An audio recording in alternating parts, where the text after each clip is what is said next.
अखंडमंडलाकारं व्याप्तं येन चराचरं तत्पदं दर्शितं येन तस्मै श्री गुरुवे नमः।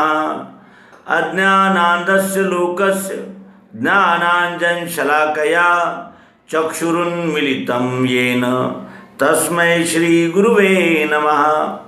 अध्यात्म विश्व विज्ञान यूट्यूब चैनल को देखने वाले और हमारे प्रिय पाठक दर्शक आचार्य गुरुजन आदि सभी का इस अंक में हार्दिक स्वागत करते हैं। इस अंक में हम बुद्ध सूक्त के द्वितीय खंड से प्राप्त सूक्तियों का आनंद लेंगे और ये सूक्तियों का शीर्षक उपदेश है। हम दिव्य दृष्टि दिव्य चक्षु का उपदेश सुनकर ही विश्वरूप परमात्मा को यथार्थतः जान पाते हैं। और उपदेश शीर्षक से औपधर्म प्रकाशक भगवान श्री मायानंद जी चैतन्य क्या मार्गदर्शन करते हैं, आइए इस अंक में अवलोकन करें, जानें, समझें। बुद्धि यह एक वृत्ति है। बुद्धि यह एक वृत्ति है। बुद्धि निश्चयात्मिका वृत्ति का नाम है। बुद्धि निश्चयात्मिका वृत्ति का नाम है। श्रद्धा विश्वास को कहा है। श्रद्धा विश्वास को कहा है। निश्चय युक्त विश्वास, यह उनमें परस्पर संबंध है। विश्वास होना चाहिए और वो भी निश्चय युक्त होना चाहिए। निश्चय युक्त विश्वास कब हो जाता है? जब हम किसी भी बात को, विषय को बुद्धि से ग्रहण करते हैं, और बुद्धि तभी ग्रहण करती है जब वो उस विषय को प्रत्यक्षतः जानती है, जांचती है। तब व्यष्टि स्वरूप सत्वगुण बुद्धि है। व्यष्टि स्वरूप का सत्वगुण क्या है? बुद्धि है। और क्षर गुण साम्य में वह स्थित रहती है। क्षर गुण साम्य, पृथ्वी जल अग्नि वायु आकाश, सत्वगुण रजोगुण तमोगुण, इनका एकत्रीकरण गुण साम्य में होता है। और व्यष्टि रूप, व्यष्टि स्वरूप सत्वगुण ये बुद्धि है, और क्षर साम्यावस्था में वह स्थित रहती है। बुद्धि गुणांतर्गत नहीं, बुद्धि गुणांतर्गत नहीं, सत्वगुण का प्रकाश बुद्धि है। सत्वगुण का प्रकाश बुद्धि है। बुद्धि ये गुणांतर्गत नहीं है, ये सत्वगुण का प्रकाश ही बुद्धि का वास्तविक स्वरूप है। बुद्धि सत्वगुण का कार्य है। बुद्धि सत्वगुण का कार्य है। तो चित्त अक्षर का प्रकाश है। चित्त क्या है? अक्षर का प्रकाश है। और बुद्धि सत्वगुण का कार्य है, और उस पर आत्मा का अंश जीव का अधिकार है। बुद्धि पर किसका अधिकार है? बुद्धि और चित्त पर आत्मा का अंश जो जीव है उसका अधिकार है। बुद्धि का प्रभाव आत्मा पर नहीं पड़ता। बुद्धि का प्रभाव आत्मा पर नहीं पड़ता। आत्म प्रकाश से बुद्धि निश्चय करती है। इस कारण बुद्धि का प्रभाव आत्मा पर नहीं पड़ता। आत्म प्रकाश से बुद्धि निश्चय करती है। इससे ये जाना जाता है कि बुद्धि का प्रभाव आत्मा पर नहीं पड़ता। बुद्धि पर काम का आवरण आते ही, बुद्धि पर काम का आवरण आते ही प्रतिबिंब जो चित्त होता है और बिंब तेज अक्षर ब्रह्म दोनों नष्ट होते हैं। बुद्धि पर काम का आवरण आते ही, काम क्या है? इच्छा, तीव्र वासना। और बुद्धि पर काम का आवरण आते ही प्रतिबिंब चित्त और बिंब तेज अक्षर ब्रह्म दोनों नष्ट होते हैं। सूर्य और उसका जल स्थित प्रतिबिंब, सूर्य और उसका जल पर पड़ने वाला प्रतिबिंब, इनके मध्य में कपड़ा लगाकर देखना। जैसे सूर्य है और उस सूर्य का जल पर पड़ने वाला प्रतिबिंब है, उसके बीच में यदि हम कपड़ा धर लेंगे तो क्या होगा? काम का जैसे बुद्धि पर आवरण आता है तो चित्त और बिंब तेज अक्षर ब्रह्म का प्रकाश ये दोनों नष्ट हो जाते हैं। उस तरह ही जैसे सूर्य और उसके जलस्थित प्रतिबिंब के बीच हम जब कपड़ा लगा लेते हैं तो वो सूर्य का जो प्रकाश है वो जल तक नहीं आता, यानी जल पर सूर्य का प्रतिबिंब नहीं बन पाता। गुण साम्यावस्था के क्षर भाव अंतःकरण में उदय होने वाली द्वैत रूप वृत्ति में चैतन्य अक्षर के प्रतिबिंब का चित्त स्थिर होते ही शुद्ध अहंकार स्वरूप बुद्धि प्रकट होती है और वही संकल्पावस्था में मनरूप बन जाता है। गुण साम्यावस्था के क्षर भाव अंतःकरण में गुण साम्यावस्था के क्षर भाव अंतःकरण में उदय होने वाली द्वैत रूप वृत्ति में अब चैतन्य अक्षर के प्रतिबिंब का चित्त स्थिर होते ही शुद्ध अहंकार स्वरूप बुद्धि प्रकट होती है और वही संकल्पावस्था में मन रूप बन जाता है।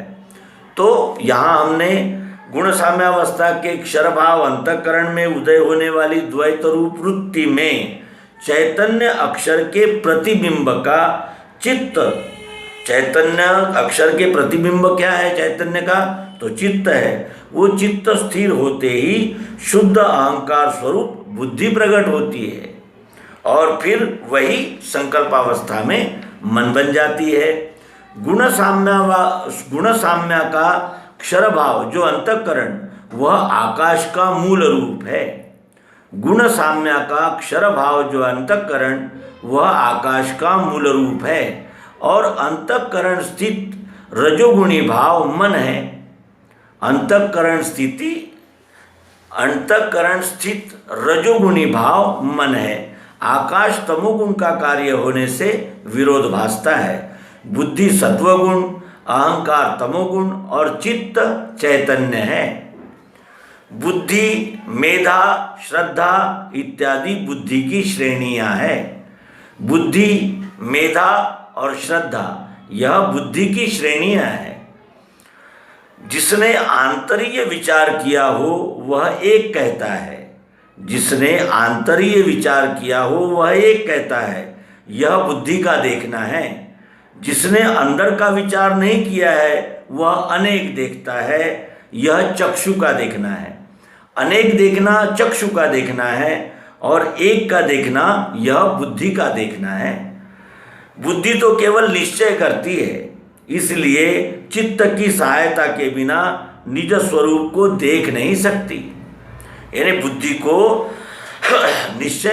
बुद्धि निश्चय कर सकती है, लेकिन इस चित्त की सहायता के बिना निज स्वरूप को नहीं देख सकती, क्योंकि प्रथम चित्त में धारण होना चाहिए और चित्त की सहायता मिलते ही फिर बुद्धि निज स्वरूप को देख सकती है। गुण अक्षर है, यानी गुण जड़ है, परंतु उनमें चैतन्य का प्रकाश रहता है।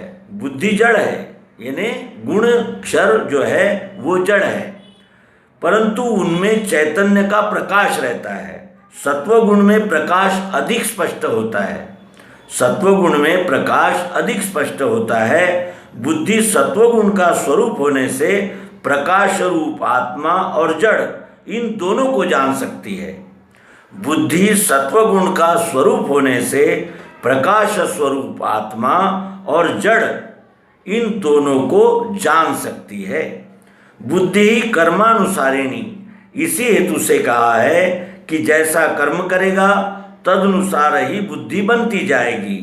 ये यथा माम प्रपद्यन्ते तांस्तस्थेव भजाम्यहम्। बुद्धि कर्मानुसारिणी है। ये किस हेतु से कहा है? जैसा कर्म करेगा तदनुसार ही बुद्धि बनती जाएगी। बुद्धि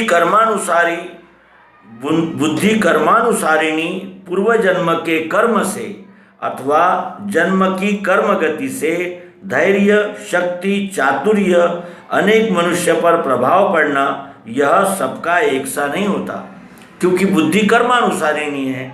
जैसे कर्म करेंगे वैसे ही उसमें शक्ति आएगी, उसमें सामर्थ्य आएगा उस बुद्धि में।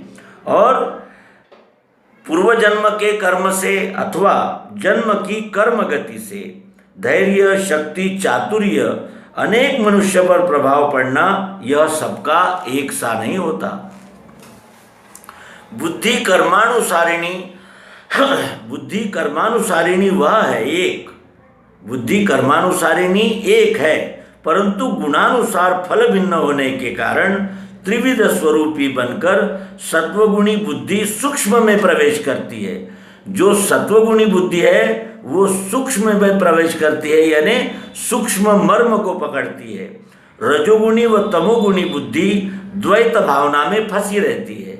रजोगुणी और तमोगुणी बुद्धि मैंने द्वैत भावना में फंसी रहती है। एक ही तत्व होते और स्वभाव नियमबद्ध रहते हुए भी अनंत दर्शन अनुभव रहित वृत्ति के कारण अव्यवसायत्मिक बुद्धि में पूर्व समय में निर्माण हुए, किंतु व्यवसायत्मिक बुद्धि की अनन्य भक्ति और सच्ची विश्वोपासना जब तक विश्व मात्र का एक ही रहने वाला अनुभव अर्थात दिव्य चक्षु ग्रहण नहीं होता और ईश्वरी प्रकाशमय कर्मों पर ही आरूढ़ता प्राप्त नहीं होती, तब तक नहीं होगी और न सब धर्मों का परित्याग उस समय तक होगा।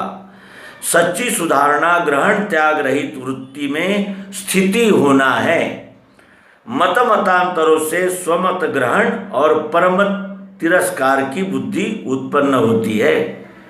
एक ही तत्व होते और स्वभाव नियमबद्ध रहते हुए भी अनंत दर्शन अनुभव रहित वृत्ति के कारण अव्यवसायत्मिका बुद्धि में पूर्व समय में निर्माण हुए, किंतु व्यवसायत्मिक बुद्धि की अनन्य भक्ति और सच्ची वासना जब तक विश्व मात्र का एक ही रहने वाला अनुभव दिव्य चक्षु ग्रहण नहीं होता और ईश्वरी प्रकाशमय कर्मों पर ही आरूढ़ता प्राप्त नहीं होती, तब तक नहीं होगी।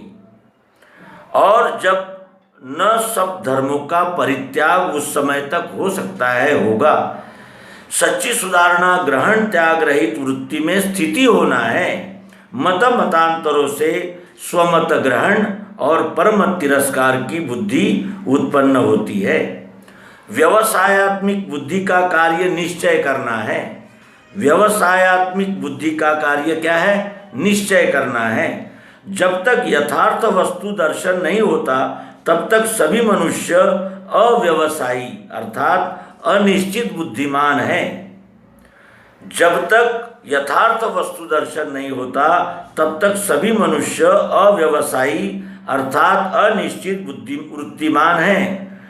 व्यवसायत्मिका बुद्धि रेके कुरुनंदन, इस श्लोक का यही आशय है। बुद्धि स्थिर रहने का स्थान अक्षर है, वह दिव्य दृष्टि द्वारा प्राप्त होता है। तो इस तरह हमने बुद्धि और बुद्धि का स्वरूप क्या है, इस विषय में श्री मायानंद जी चैतन्य की सूक्तियों का संग्रह बुद्ध सूक्त से प्राप्त सूक्तियों को आपके समक्ष रखा। आशा है आपको हमारे प्रयास उचित और योग्य लग रहे होंगे। आप अपने कमेंट बॉक्स में देकर हमारा उत्साहवर्धन करेंगे। इन अपेक्षाओं के साथ नर्मदे हर सद्गुरु भगवान की जय।